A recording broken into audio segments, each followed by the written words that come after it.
My name's Devin Daniels. I'm a U.S. Army veteran, ex-paratrooper. I was born in West Michigan, and I joined the Marines right out of high school. And I came back after about 8 years of service. I worked as a public affairs specialist and combat camera. Yeah, so my name is Jeff Baldwin. I'm a recreational therapy student at Grand Valley State University. I'm also a combat veteran. I served 7 years in the Army, deployed to both Afghanistan and Iraq. Well, my name is Enrique Leon, and I'm a U.S. Army veteran, originally from California, and I'm currently living in Michigan now. My name is Jay McBride, retired U.S. Army Special Forces. Before that, I was in the infantry, so I spent my entire career in combat arms. Got 8 combat deployments. I am Sergeant Travis Snyder, United States Marine Corps. Served 6 years and deployed to Afghanistan my last year from October of 2017 to April of 2018. I've been there, and you think it's the easy route. It's just something we really don't talk about. Us as military, we have this pride, and if we talk about it, if we decide to talk about it or seek help, we think it's like we're being weak. It has hit home very closely, actually.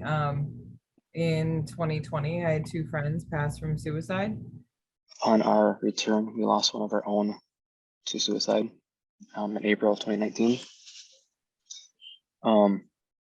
Since then, a few other gentlemen that I served with have opened up about their struggles with mental health and suicidal tendencies, depression, anxiety, and even schizophrenia. I've lost a handful of really close friends. My best man, my wedding, he's a veteran, committed suicide. Special Forces, my team leader, he's a captain in the United States Army, Green Beret, got out. He took his life. Just over the past, another friend, Marine, just in the past 3 years, I've probably lost half a dozen friends. And I think I've lost more friends since I've gotten out in 2016 than when I was active duty going to combat. I have lost 16 friends over the years. Some are drug overdoses, some were just fishing accidents, but most of them were either gunshots to the head or hanging. But a lot of them, majority, I literally take them all as suicide. So it's pretty detrimental to me. This is it means a lot. I think what I was looking forward to the most was learning something from other veterans who have taken phone calls or who have made that phone call, and understanding even further what's going on in their minds and in their hearts. When we talk to people outside of our own little circle and we can all relate and we're all experiencing the same things, regardless of where we live and where we come from, what our background is, it's comforting. It does bring comfort, not only for people who are struggling, but it brings comfort to those who want to make a difference, that they're not going to be the only ones doing the work.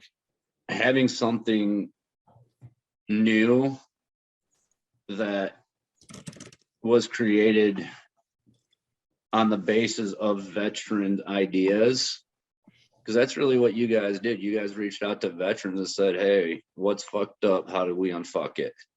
That's basically what happened in this situation, and it was amazing. It was kind of funny because the way we conducted problem solving is actually really familiar to me. The way that you'd gone about it and the way your team did it is exactly the same way a special forces team would handle a mission. We'd receive a problem. All right, here's your problem. Here's the resources. Here's a handful of potential avenues that we could take. Now let's divide up.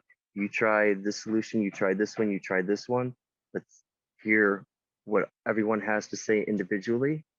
Let's take the high points, examine those, the low points, examine those, and take the best parts of all of them to kind of fabricate this awesome plan.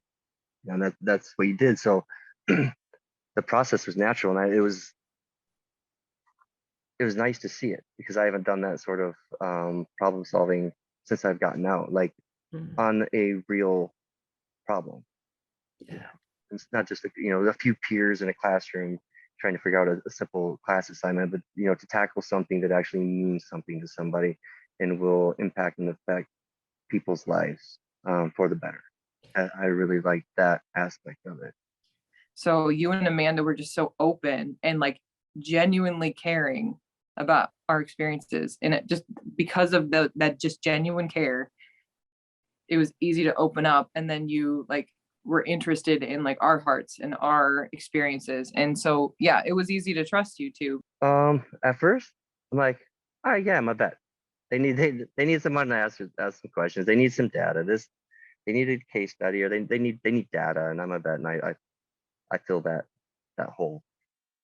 But you took those necessary small steps, and that communicated to me that you guys mean business and you're actually going somewhere. It was like, oh, okay, thanks for your 2 cents. What about this? What about that? And all right, yeah, hey, thanks for calling. No, there was a follow-up, and there was a back brief, and then there was, this is what we talked about, and this is what was developed. What do you think? Like, wow, okay, I'll tell you what I think. And then the next one, there was even more follow-up. Hey, we're going to call more people. We're going to ask them about these ideas and this feedback that you gave us, combined with your models. And the whole time, it's only progressed. So I can only imagine where it's going to go to next.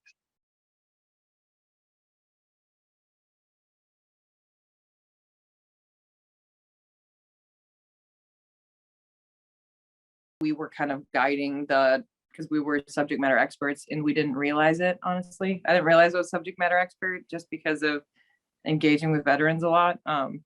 But while you guys were team leads, you let us kind of steer the ship, which was, yeah. So it never felt like it was your project. It felt like this is us and we'll guide you through it. So that's how it felt to me.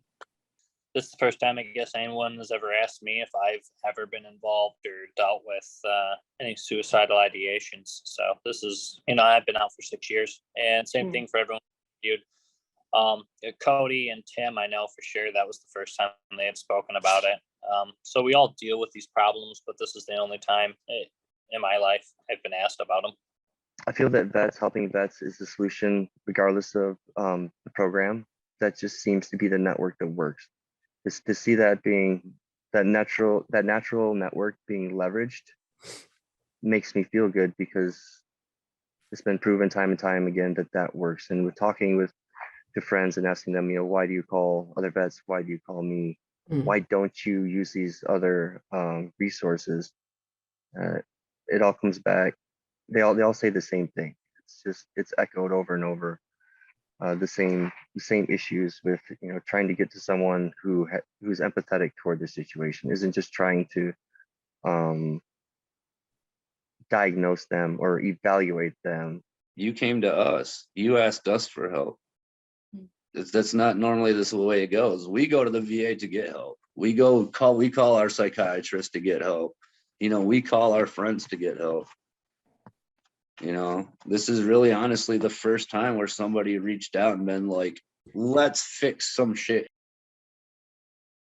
Yeah, I think I'm more hopeful about the issue at hand with veteran suicide prevention.